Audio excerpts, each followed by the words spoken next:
Hello and welcome to Dateline Lagos on Channels Television. I'm Olumide Macaulay. Coming up on the program, Governor Sanwo-Olu delivers 16th housing project, Lagos holds 9th Climate Change Summit, and update on Ikorodu-Ekpe Road projects. We're beginning from the housing sector. The Lagos State Governor, Babajide Sanwo-Olu, has commissioned the 16th housing project, called the Channels Point. The scheme is a 38-unit apartment in Victoria Island, all in a bid to reduce the deficit in Lagos. The Governor, Sanwo-Olu, promises to deliver more housing projects before the end of the year.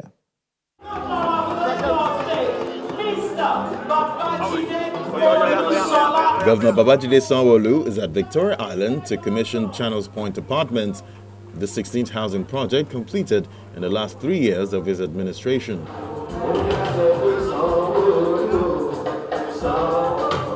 The housing scheme, located at Sinari Daranijo Street, Victoria Island, is built on a land size of 2,832 square meters in a serene environment for the benefit of Lagosians.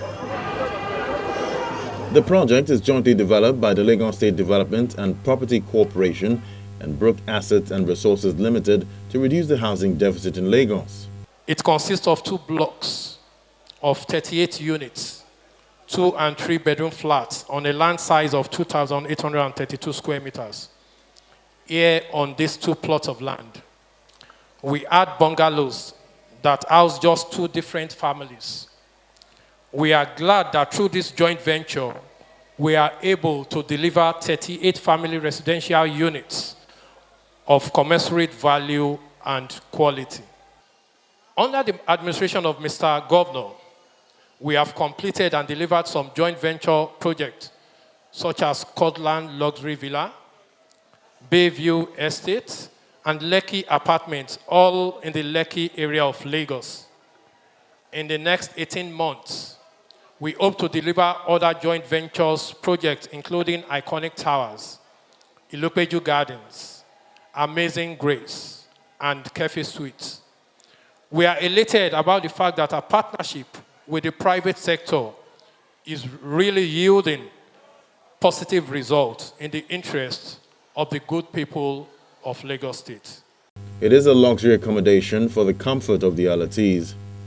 We're here to show gratitude, sir, to the Executive Governor of Lagos State for initiating this, allowing us to partake in the story of making Lagos State a 21st century economy. Thank you, sir. That is highly appreciated and applaudable. Thank you. Then with our partner, LSDPC, what can I say? LSDPC didn't just sign this project and leave us. They were here with us every day. They were here with us through the thick and thin. The days that we were smiling, the days we were crying, they were with us. Thank you so much. The Oniru of Iruland, Oba Abdulwasiu Lawal, commended the state government for providing affordable housing scheme for the people. I can recollect that I've been to over 5 housing projects or delivery that the governor commissioned in the last 3.5 years. I mean, for somebody that has done so much in the housing delivery, that has done so much in other sectors, such a person demands a second time. And by the grace of Almighty Allah and the good people of Lagos,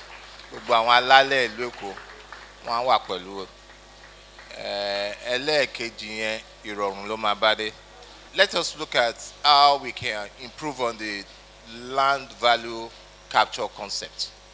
I asked the MD of LSDPC that what was there before? Just 2 duplexes and 2 bungalows. Look at what we have today, 38 units. Addressing the problem Mr. Ashogbamu went through, the idea of sprawling of Lagos, moving from to Lagos Central. We all know the challenges. The more reason why I have always been advocating for a compact, coordinated, and connected Lagos. With that, we'll be able to reduce the travel time. We'll be able to increase on our productivity. We'll be able to do a whole lot. For me, any government, I'm happy NPA management, they are also here. There are so many federal government properties that are just there that needs to be upgraded. This is a good opportunity for all of us. Let us upgrade. Let us add value to those projects that are almost abandoned.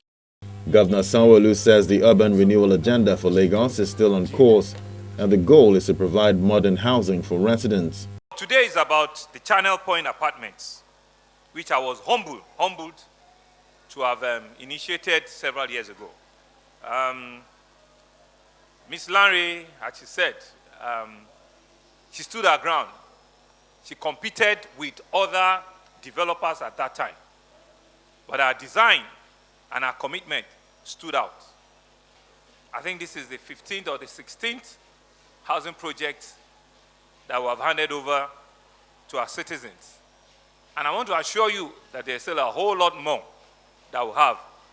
Before the end of this year, I'm sure the Ministry of Housing itself has about 4 projects, major projects, handing over hundreds of flats of apartments to our citizens. Before the end of the year, we've challenged them to ensure that they complete 3 or 4 projects, and these will be handed over to the stock of housing that we have in Lagos State. We're not just building, we're ensuring that we build affordable housing that meets different strata of our citizens, from the low budget to the medium budget to beautiful apartments like this in the heart of Victoria Land. We're building houses, like they said, in Victoria Land. We're building in Ikorodu. We're building in Ekpe. We're building in Badagry. We're building in Ilupeju. We're building in Surulere. We're building in Ikota. Almost all nooks and crannies of Lagos State is undergoing one major housing project or the other. And as we pursue this housing agenda, we are rigorously pursuing a comprehensive urban renewal. And it speaks to what the KBAC said.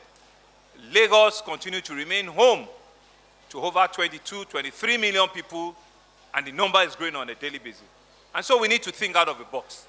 We need to be very, very rational, and we need to be very strategic and ensure that we can have a workable urban renewal project. Finally, is to assure you that this government remains committed at completing all of our projects. The Fourth Mainland Bridge, we did not promise it during our campaign, but we want to make it a topping for Lagos State indigents. It's a 37-kilometer, it's like an M25, that will take you out from Lagos and will take you finally up onto the Lagos-Badagry Expressway. It's a 37-kilometer ring road. We're at the final stage, and we are working with the final 3 bidders on that project. We're hoping and we're praying that before the end of this year, we will have done groundbreaking and will have turned the sword for the commencement of the construction of the Fourth Mainland Bridge. And that will make a complete turnaround on all of our commitments. But just to also mention, since we're talking about road, that on Lekki-Ekpe Express Road, people forget that from Eleko Junction to Ekpe 2 years ago was completely impassable. Completely impassable. Your government has turned that road to a 6-lane rigid pavement. We have completed 18.7 kilometers from Eleko Junction to Ekpe. And very soon, we're inviting number 1 citizens to come and, with other things, come and commission it for us. The mini estate has modern facilities such as water treatment plant, LPG reticulation service, a fitness gym, swimming pool, rooftop cinema, sit-out space, and 2 elevators per block.